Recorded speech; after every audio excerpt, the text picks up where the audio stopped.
Welcome back to the channel, guys. So we got another one today about OpenAI and ChatGPT.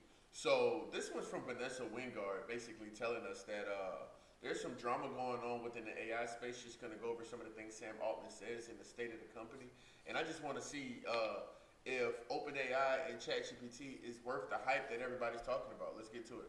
Sam Altman just announced OpenAI is adding ads to ChatGPT, but let me show you what he said just over a year ago. You'll see us do a lot more to make the free tier much better over time. I kind of think of ads as like a last resort for us for a business model.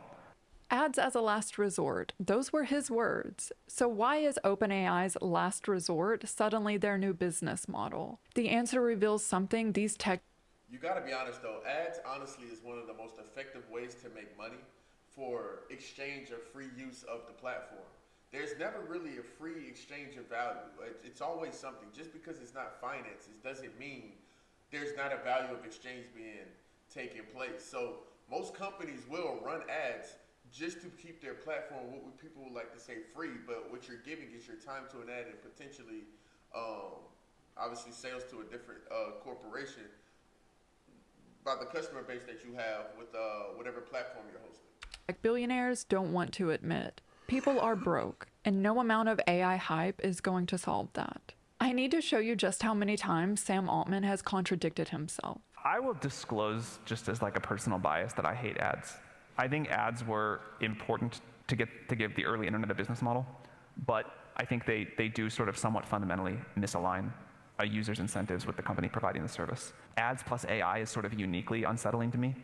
He said he hates ads, and that ads put companies out of alignment with users. I agree, so why is he adding them? There's something I really like about the simplicity of our model. We make great AI and you pay us for it. We commit as a company to use a lot of what basically the rich people pay to give free access to the poor people. You see us do that today with the ChatGPT free tier. You'll see us do a lot more to make the free tier much better over time. The rich people will pay to give free access to the poors, and OpenAI will improve the free tier over time. So when exactly is the rich going to start paying for the poor people? Because instead of that, he just added ads to the free tier. That's his idea of improvement. Us poors get even more ads thrown at us. And you gotta be honest, when people who are rich hear that, they get frustrated immediately. Why do I have to pay for another set of people who can't afford certain things? And that's a very nuanced topic, but you gotta think about it. Like, who wants to bear the burden of somebody else that has nothing to do with them in any way, shape, or form? Now, I don't know how much of a burden it's actually going to be, but you can already tell me, I can already tell you that that's unappealing. Straight up, I'm not even rich. I'm just, the idea that I have to bear the burden for somebody else that in this sense, in this specific sense, is unbearable to me for an ad or a service that I'm paying for. That doesn't make any sense. That's like me going to a restaurant, and since I'm rich, I'm going to pay a little bit extra for a steak or a nice dinner plate than the next person because I'm rich. It makes no sense. It's not fair. Ads on a Google search are dependent on Google doing badly. Like if it was giving you the best answer, there'd be no reason ever to buy an ad above it. So you're like, that thing's not quite aligned with me. ChatGPT, maybe it gives you the best answer, maybe it doesn't, but you're paying it, or hopefully y'all are paying it. If ChatGPT were accepting payment to put a worse hotel above a better hotel, that's probably catastrophic for your relationship with ChatGPT. And now he says he likes Instagram ads and has found stuff I like that I otherwise never would have. The same man who said putting ads into AI is uniquely unsettling, now he's praising the Instagram ad algorithm. All of these contradictions spell out one thing. OpenAI has reached last resort level. They're losing roughly 3 times more money than they earn. And unsurprisingly, just like with taxes, the rich aren't paying. OpenAI has 800 million weekly active users, an impressive number, but only 5% are actually paying. That's it, 5%. And that tiny fraction accounts for 70% of the company's reoccurring revenue. As Sam Altman said in his tweet, what I think that the importance of that means is that most people don't even know how to use AI. So much so that they don't see the difference between the paid subscription versus the free subscription, because the free subscription does what they deem more than enough. The free version of AI is more than enough and efficient for their use case, for whatever it may be, whether it's just simple searches or anything like that. Because you got to be honest, most people aren't using AI to build businesses. They're using it for entertainment purposes. Same as people do with social media. A lot of people get on social media for the social aspect. Then you come across people who build a business or a use case around it. That's how social media started off. It used to be friends talking to friends. Okay, it wasn't not many businesses on there until it got so many eyeballs and attention. It was the same with YouTube. YouTube used to be an entertainment platform, not a place to go and post about business opportunities. So I think this is just going to slowly develop over time, letting people know that, oh, AI has some business case uses, and obviously we already know that it does, but that are more beneficial than the social case uses or just basic, what was the word I'm looking for? Basic research and development, I guess is what I'm trying to say. People don't want to pay. He's right. 760 million people don't want to pay for ChatGPT, and that's exactly why this company is in trouble. The Financial Times described OpenAI as an era-defining money furnace. The company burned through $8 billion last year, and according to the information, they're projected to burn more than $40 billion by 2028. One economist believes OpenAI will run out of money by mid-2027. Don't tell that to the AI 2027 guys. Despite Sam Altman making deals worth $1.4 trillion, the company is hemorrhaging money. He's tried everything to convert free users to paid. He locked GPT-4o behind a paywall, and he's severely limited the usage of the free tier. Nothing's working. Yet somehow he's still making deals with companies and governments as if the money problem will just solve itself. Here's what Sam Altman and these tech CEOs seem to miss from their private jet. People cannot afford another subscription. According to LendingTree, 37% of Americans took on debt just to fund holiday shopping in 2020. So if you can't afford a free subscription, you gotta pay some other way. Watch the ads, bro. YouTube does it, okay? Facebook does it, okay? You gotta pay to scroll, you gotta pay to watch videos, now you gotta pay to watch, to use AI in a form of watching videos or watching ads. That's just the way it goes. Let's be honest, ads solve this problem. Ads solve this problem, and that's, I'm not saying I like it, but I'm just saying that's just what it is, right? Shout out to the premium guys out there. We don't watch ads, but you know. 25, averaging $1,200 in new debt, and 41% of those people are still paying off last year's holiday bills. The average credit card balance. Which, I'm sorry, but that just goes to show you people's prioritizations. Okay, like, most people aren't even financially literate. Not to talk about anybody or anything, way, shape, or form. That's just the statistics. The numbers speak for themselves. So if you're going in a debt behind holidays and things like that, why would you assume that artificial intelligence is any type of priority for you, even if you could afford it? If they could afford it, that wouldn't even be their number one priority because they're showing you what they spend their money on. And that's not a bad thing to say because it shows you that people value family, love, memories, and things like that. But in this economy, this ain't 1980, 1975. A regular job is not going to get you everything you need plus some in a chill life. It just doesn't work that way anymore. So balance for people carrying debt is over $6,500. Roughly half of Americans are living paycheck to paycheck, with some reports saying that number is closer to 70%. My mom sent me a picture of this roast from a grocery store in Arkansas, one of the cheapest states to live in. $63. $63 for a roast. We are a family of 4, and these are our monthly expenses every month. But we have about $130,000 in credit card debt, and this is not included in that. That payment is another $2,800. You won't believe how spacious 460 square feet can feel. This modern tiny home has tall ceilings and a design that makes every inch count. I remember when deodorant was $4 to $5 a stick, and now it's like almost common and reasonable that it's $8 or more dollars. Like, I'm not even talking about the fancy, like just regular deodorant, $8 to $10. Is that not insane? A stick of deodorant now costs more than the federal minimum wage. We're living in a K-shaped economy. The top 10% are... You gotta work an hour of your life for a stick of deodorant if you make minimum wage. I'm not laughing, but I am at the same time. That's insane.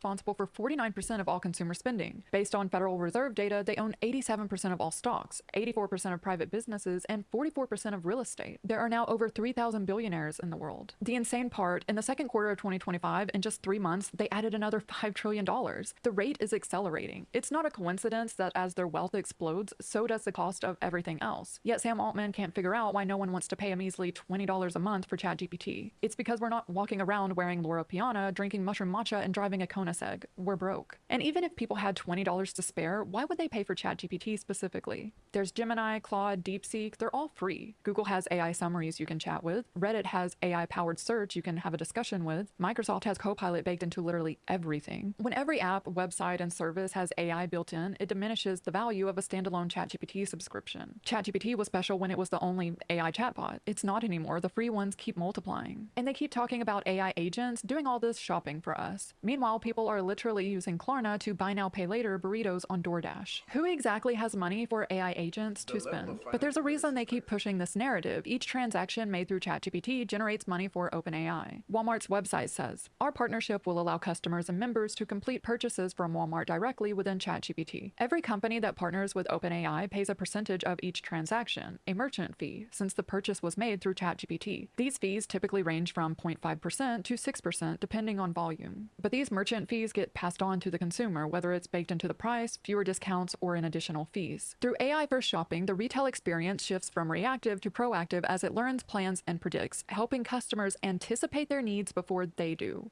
Helping customers anticipate their needs before they do. Think about that. If someone is talking with ChatGPT about purchasing a laptop, how do we know it's recommending the best laptop for their needs? And not just the one from Best Buy because they're paying OpenAI a higher fee. How do we know a company that is losing billions each month run by... I mean, that's just, okay, so basically what they're saying is whoever basically sponsors or pays to advertise whatever product they want to sell on ChatGPT, those are going to be the ones that pop up first. Those are going to be the ones that are recommended to whatever user first because we're paying you to sell our product or to put our product in the eyes of other people. So it doesn't seem like you're going to have little ad bubbles on the side, like when you're scrolling through social media, you can kind of scroll past that ad, or you can have it just in the bottom right corner or something like that. What it seems like the ads are going to be is that the ad's going to be based on what you search. So if I'm selling a video platform and I put an ad on ChatGPT and there's no other video platforms putting it, you're going to see mine first. Before YouTube pops up, before Google pops up, before Rumble pops up, before Facebook, Instagram, Snapchat, whatever pops up, you're going to see my specific video ad first because I paid for it to pop up and gain the attention of your users. That's insane. That's crazy. So you're basically being told what to think without even realizing. Well, you're not really. You still got to use your own brain, but most people don't. They just take what most things are at face value. A CEO who has proven time and again that he lies hasn't tweaked the model to encourage certain products or behaviors. Why do we just trust that these companies have our best interest in mind when they've shown us since the dawn of capitalism that they cannot be trusted? Look at how Sam Altman frames the ad announcement. It is clear to us that a lot of people want to use a lot of AI and don't want to pay. It almost feels accusatory, like it's our fault he has to add ads. It's not the user's fault that he picked this business model. And now when the users don't want to pay, he has no other choice. He has to add ads. Guys, why did you force his hand in this? Meanwhile, unlike Google, Meta, and Microsoft, companies that have been investing in AI for years using money they actually generate from their businesses, OpenAI is doing all of this on borrowed money. They're acquiring startups, building Sora, expanding ChatGPT, making trillion-dollar infrastructure commitments, all while burning through billions each month. These tech CEOs are borrowing from the social media playbook. Put in ads. So basically what they're saying is that Google, right, Microsoft, they've been around already. They've established themselves in the tech space for years. Right, I remember being a child and seeing Windows 2003, PowerPoint 2007. Google's been the #1 optimized search engine since I was a child, since I was in middle school and elementary school. So they got money to play with. OpenAI doesn't have any money. They've not been generating any sources. So yeah, you've been first to deliver the technology, right? But we're just going to take this and we're going to drop the technology. Now you got all the hype, but we got the foundation. We got the money to actually use from other sources of revenue to fund our platform. Right? That's basically what it sounds like is going on. That's basically what it seems is being said. So at the end of the day, how is OpenAI going to solve this situation without running the ads? Without offering some other type of service? Because if you're offering the paid 4.0 to the 5.2, and I would like to say they're great models, but what do I know compared to other models? How would you assume, how would you make sure that you're getting the necessary revenue to keep your business flowing? Paywall features, create yet another subscription. They fail to realize that for ordinary people, the cost of everything is steadily increasing. Every feature is now a subscription, everything has ads, everyday essentials are overpriced, rent hikes, electricity going up, food prices, car insurance. At this point, if they could figure out how to charge us for air, they would. And that's OpenAI's problem. People are broke. AI agents offering to shop for us isn't going to change that. OpenAI is a train wreck. from a financial management perspective. Whoa. It is. That's going gangster. Why would you say it's a train wreck? Look at the numbers. They want to spend $1.4 trillion. They've got $13 billion in revenue. The market is pricing in a $300 billion contract to Oracle. So even if it's just marketing, the market believes it isn't. The market believes it's real. And Sam Altman is going around and saying it's real. I don't know if you saw the Financial Times report, but the Financial Times learned that they're not even seeking legal counsel on these deals. They're having their head of product lead these deals with AMD and NVIDIA. They're having Greg Brockman figure out the paperwork. They don't have a financial team. And then, of course, they brought in Sarah Fryer, the CFO. She said, in order for this to work, we're going to need a backstop from the government. That is like all of the red flags of a company that is not figuring out how to manage their balance sheet in a responsible and reasonable manner. I mean, this is the biggest red flag in AI by far. So basically what he's saying is they just winging it at this point, right? They just basically saying, look, we're going to figure it out. We're going to cross that bridge when we get there. Meanwhile, most users are going to say, well, okay, well, when OpenAI shuts down, there's Google Gemini, there's Claude, and there's so many other AI features and softwares that are going to come out. Come on, who remembers that all these social media platforms that came around, Facebook, Instagram, which ones are not as popular anymore? I used to use Snapchat, I don't use it anymore. Tumblr, they used to be around, right? MySpace, Bebo. That's what's basically going to happen. These places are going to shift. The user base is just going to shift right over to another space where they can actually make money, or where they can actually use it based on what they want to use the AI software for. So if AI and ChatGPT, OpenAI and ChatGPT are actually going broke or going bankrupt, I don't know what they're going to do.